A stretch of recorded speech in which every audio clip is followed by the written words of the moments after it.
ಉತ್ತರ ಪ್ರದೇಶದ ಈ ಒಂದು ಕಾಶಿ ವಿಶ್ವನಾಥನ ದರ್ಶನಕ್ಕಾಗಿ ಬಂದಿದ್ದೀವಿ. ಈಗ ನಾವು ನಮ್ಮ ಹಿಂದೆ ಕಾಣ್ತಕ್ಕಂಥ ಈ ಒಂದು ಗಂಗಾ ನದಿ ಆ ತಟದಿಂದ ಈ ತಟಕ್ಕೆ ಈ ಒಂದು ಪುಣ್ಯ ಸ್ನಾನವನ್ನು ಮಾಡೋದಕ್ಕೆ ಇಲ್ಲಿ ಈ ಒಂದು ತಟಕ್ಕೆ ಬಂದಿದ್ದೇವೆ.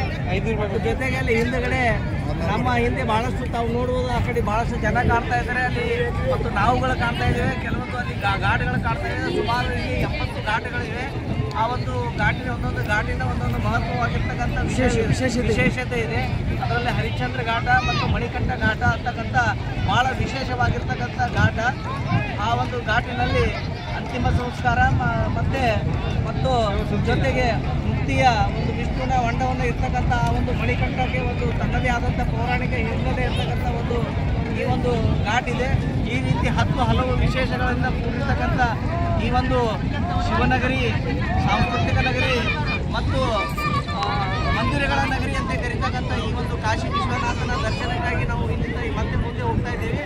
ಕಾಶಿ ವಿಶ್ವನಾಥನ ಮಂದಿರದಲ್ಲಿ ಹೋದ ಮೇಲೆ ಅಲ್ಲಿಯ ಸಂಕ್ಷಿಪ್ತವಾದಂಥ ಮಾಹಿತಿಯನ್ನು ನಿಮಗೆ ಮುಂದಿನ ವಿಡಿಯೋದಲ್ಲಿ ತೋರಿಸ್ತೇನೆ. ತುಂಬ ಹೃದಯದ ಧನ್ಯವಾದಗಳು.